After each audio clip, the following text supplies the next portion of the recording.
Selamat sore Pak, selamat sore teman-teman. Pada kesempatan ini saya akan mempresentasi hasil tugas review buku 13 dari mata kuliah pengantar sosiologi.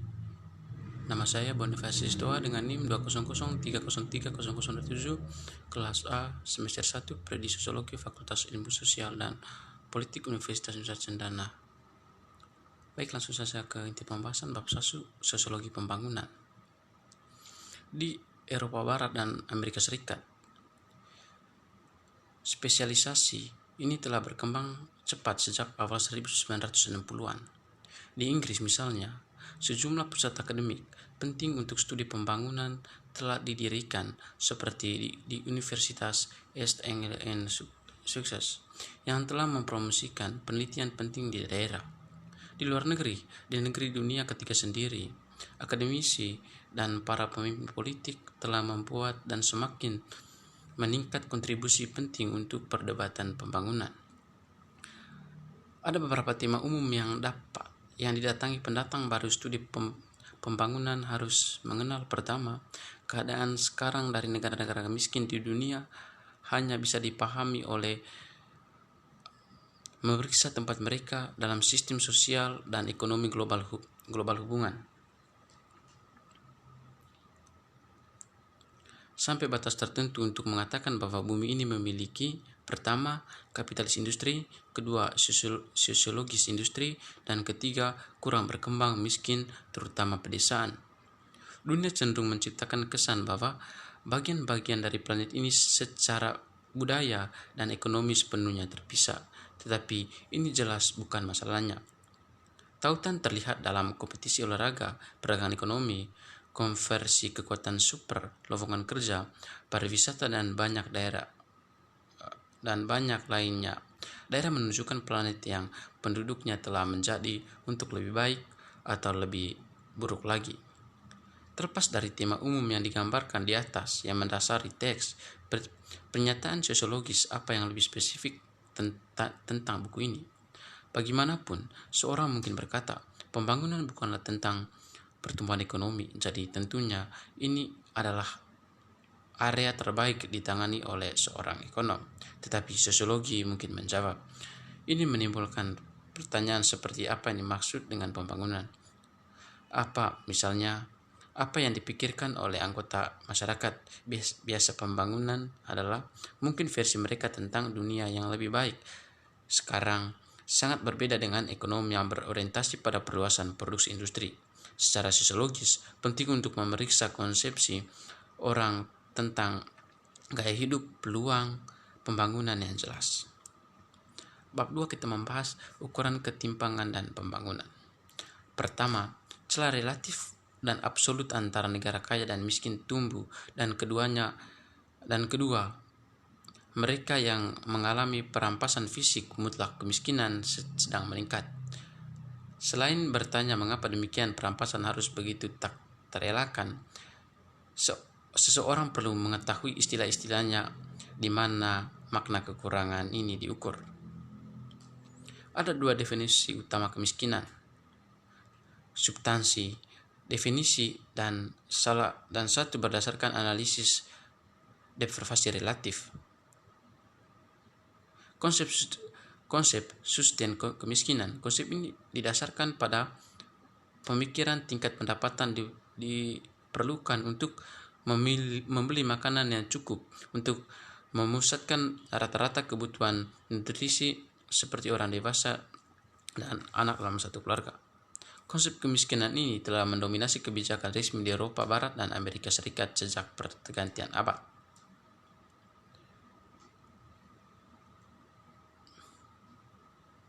Ada dua poin krusial yang perlu diperhatikan dalam sambutan Wallman. Pertama, ketidakadilan, ambisi kalangan miskin yang begitu sering diperhatikan oleh beberapa ilmuwan sosial mungkin merupakan tanggapan yang masuk akal ke satu set keadaan di mana mereka tidak dapat mengejar ketertinggalan dengan kaya.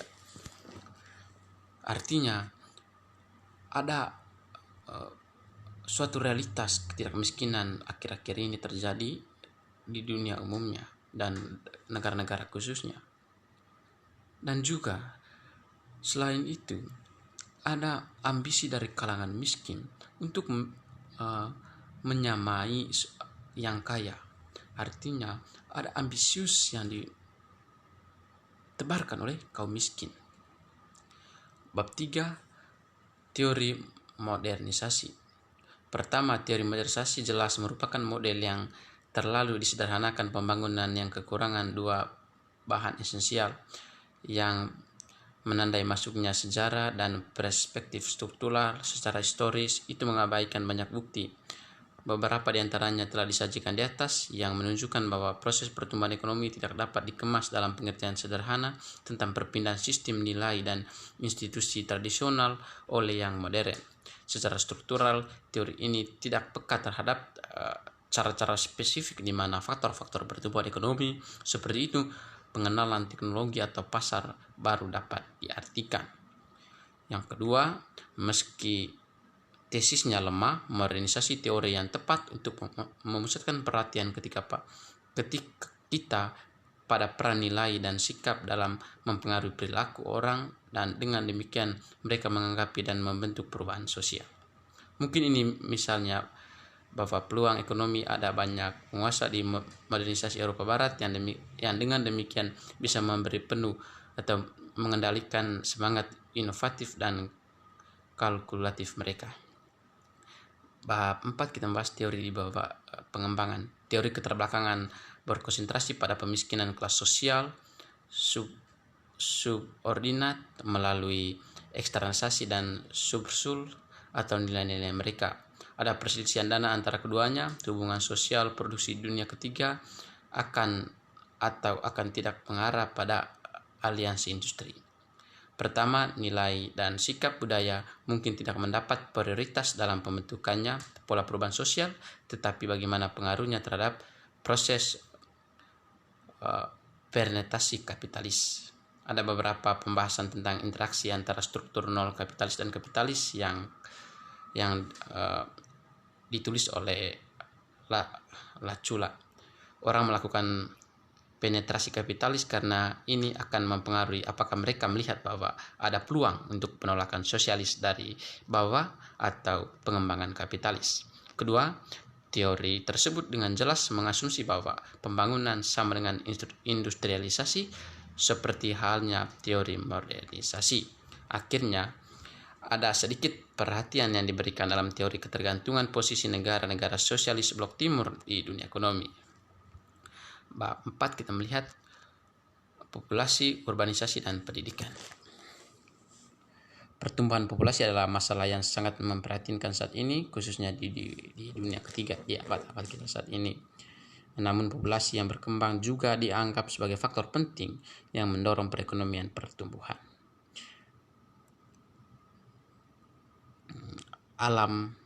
Alami peningkatan dalam populasi, yaitu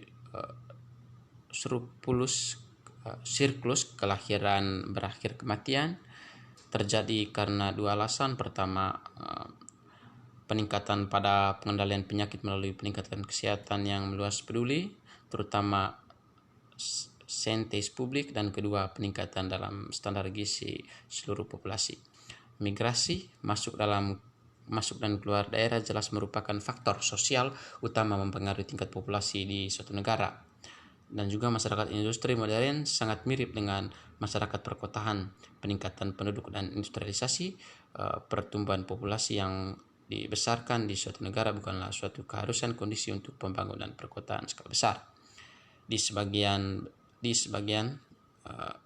besar kota-kota dunia ketiga, urbanisasi tidak bertindak sebagai media yang efektif untuk difusi modernitas pedesaan sekitarnya. Memang benar, industri kapitalis itu pertumbuhan telah terjadi dalam skala yang cukup besar di beberapa daerah.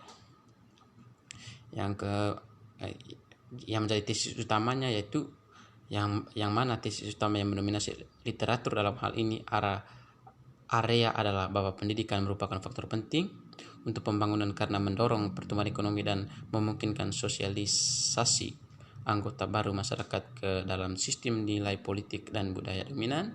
Yang berikut, sosiologi pendidikan di Barat sangat kuat dipengaruhi oleh pandangan fungsionalis yang memandang pendidikan sebagai penyedia keterampilan dasar seperti literasi dan berhitung dan pengetahuan teknis paling terspesialisasi dari periode metode modern, produksi dan permintaan manajemen. Bab 6 kita melihat perkembangan politik. Kalau kita berbicara tentang politik, berarti kita berbicara tentang adu gagasan, adu pendapat. Analisis kekuasaan dan perkembangan politik telah dihasilkan teori dan model yang berbeda, yang bergantung pada konsepsi yang berbeda tentang sikap kekuasaan dan hubungannya dengan struktur sosial yang lebih luas. Pada bagian ini kita akan membahas dua dari lebih penting dari teori-teori ini, yaitu para pluralis dan strukturalis pendekatan. Struktur feodal Eropa berdasarkan desentralisasi kekuasaan pada wilayah kekuasaan yang bersaing, dan 3 perkebunan atau monarki, arsikoris dan gereja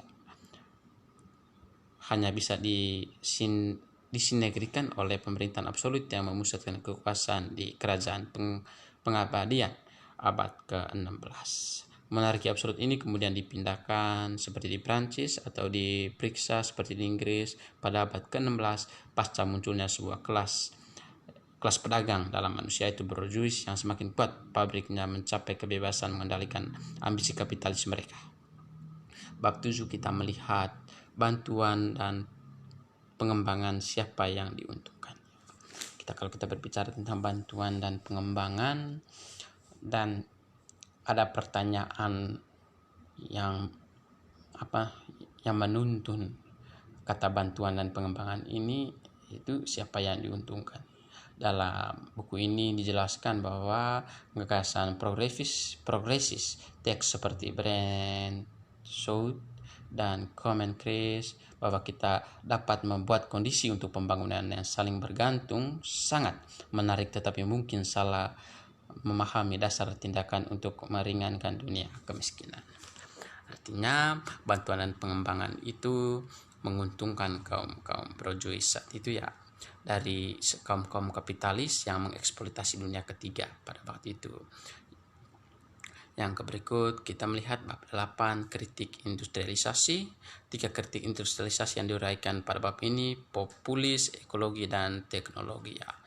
Kalau kita berbicara tentang populis, berarti kita berbicara tentang masyarakat. Populis itu berasal dari bahasa Latin, yaitu masyarakat. Jadi kita berbicara tentang kalau konsep industrialisasi itu adalah subjek utamanya manusia, maka telah membuat berharga kontribusi terhadap kebijakan yang lebih manusiawi. Tentu itu yang diharapkan.